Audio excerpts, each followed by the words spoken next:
Welcome to this week's video. Today, we're not going to be doing any traveling. It's Easter and we've got stuff going on with the family. Instead, I'm going to be doing things on the camper that I should have been doing a couple of weeks ago.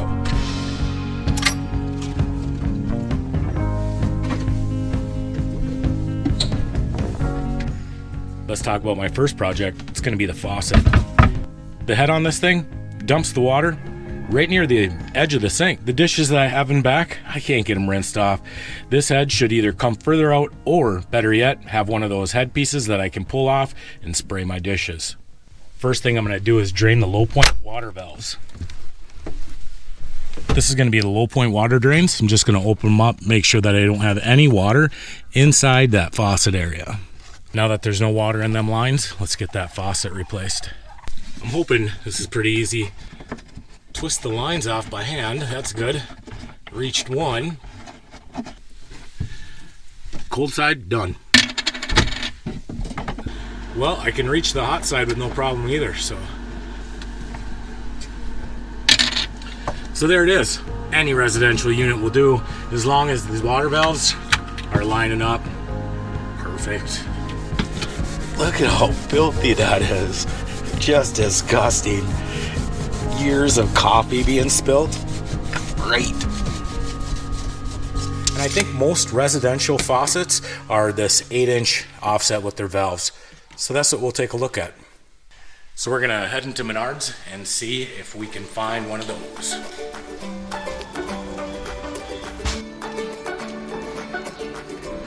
Trying to make new clips for the GoPro so these things are longer because it's such a pain dealing with these. So I'm gonna make my own.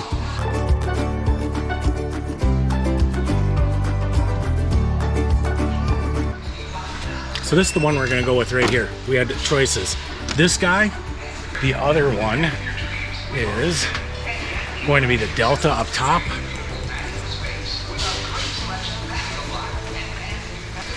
Or the Tuscany up there for 79 bucks. And then remember the problem that I was having with my thermostat this winter?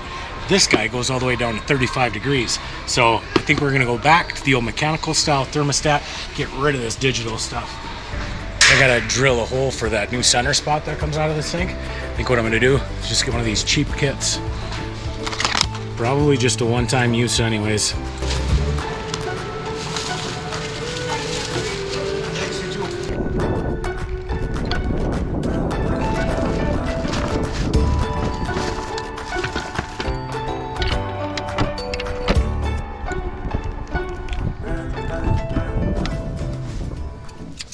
Let's get this thing open.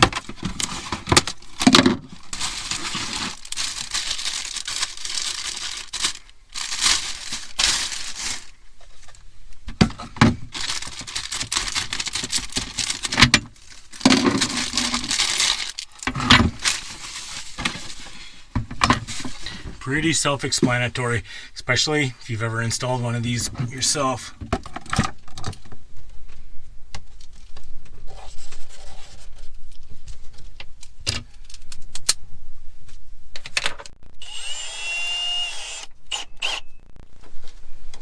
The best way to do these is just to start drilling.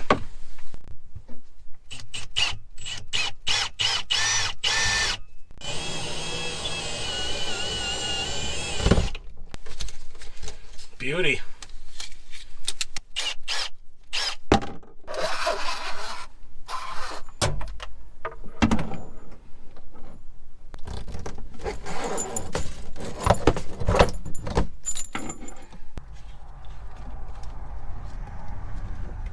Now, I'm going to attach these to the underside of the sink to hold it in place, and we can hook up our lines. Now I'm just going to add this weight to the end of this, so that way it's constantly pulling that down into place. And then we're done. All right, so that weight is in place, and the cable retracts back, and it's perfect.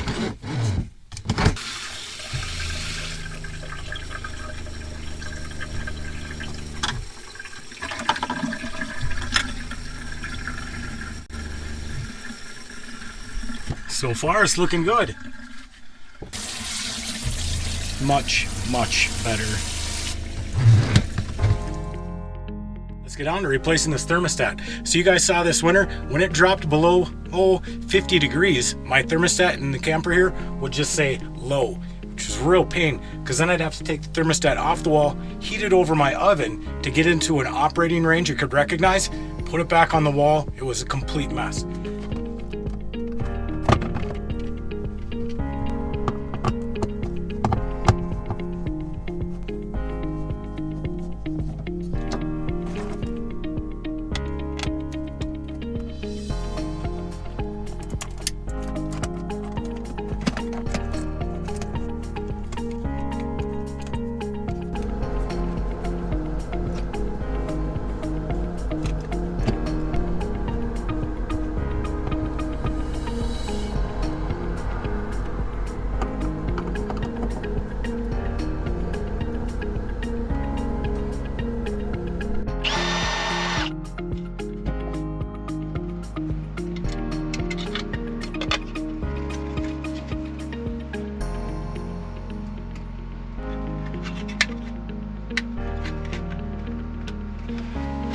So can you hear right now that furnace is running? I'll show you.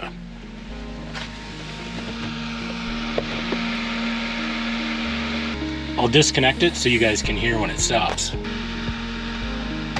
What I'm gonna have to do is have that basement fan on its own little switch. All right, now we just need to get it hooked back up.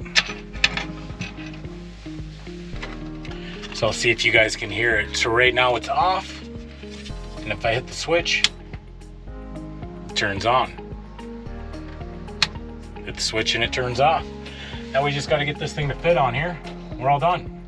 For those of you that ain't really familiar with this style of camper, Arctic Fox put a basement fan to carry warm air from the living space down to the holding tanks area. The reason why it's important for me to be able to control that fan independently from the furnace, because oftentimes when I'm at work during the week, I'll have the electric heater going to keep the camper warm. It's a lot cheaper than propane. Now it doesn't matter if I'm using an electric heater, the buddy heater, or my original furnace. I'll be able to keep this warm air circulating down into the basement, keeping my holding tanks nice and warm. The original furnace, that'll just work like it always has. This job's done. Well, it's time to put these batteries in, but I took the batteries out last night. I'll show you that quick. I'll shut the power off. As far as the solar power panel on top, well, we just make sure that we don't touch any wires together. The way that I decided to do this was leave both batteries in place and just disconnect them right here. I have really good access to the top of the batteries. Then I'll tape up my connections before pulling the batteries out. This is the main one that I want to get covered up. It's what solar panels are coming off of. Now we'll see if we can't get these batteries pulled out. They are never easy.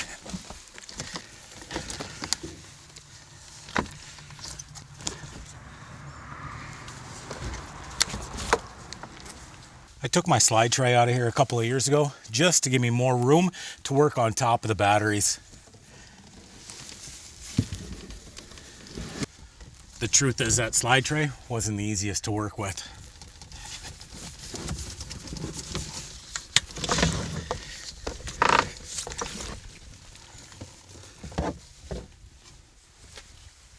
Now that we have the batteries out, let me show you how I got this wired.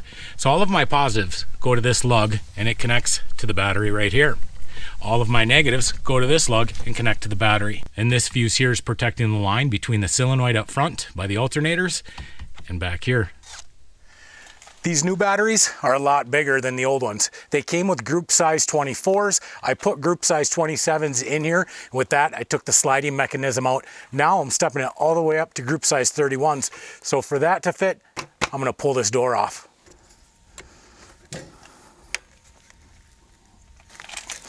If you've never had to pull one of these doors off before, don't be too intimidated by it. It's pretty simple. Take the screws out. Behind the screws, you're gonna find butyl tape and then silicone holding it on. We just wanna pull this door away from the sidewall. Main thing is I don't wanna bend this trim up at all. So I'm using a putty knife to pull it away. Then when I put it back on, I'll just use butyl tape and the proper RV caulking.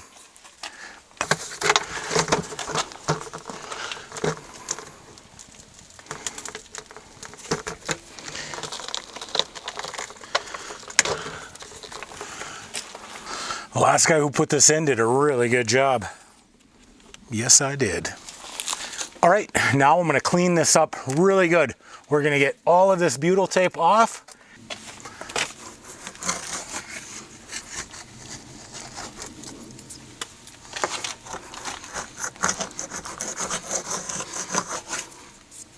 Let's get these batteries in here.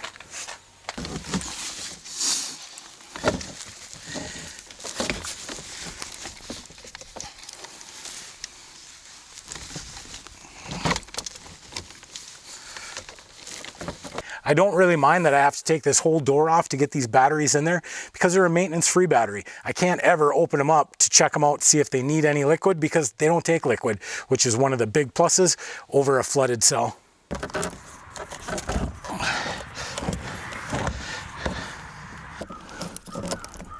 Well, there's the last connection. No sparks. I didn't blow anything up. So that's positive.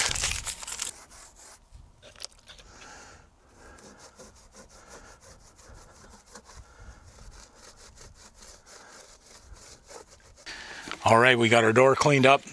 New butyl tape's in place, and I even got some new stainless steel screws to put in here. Let's get this back on.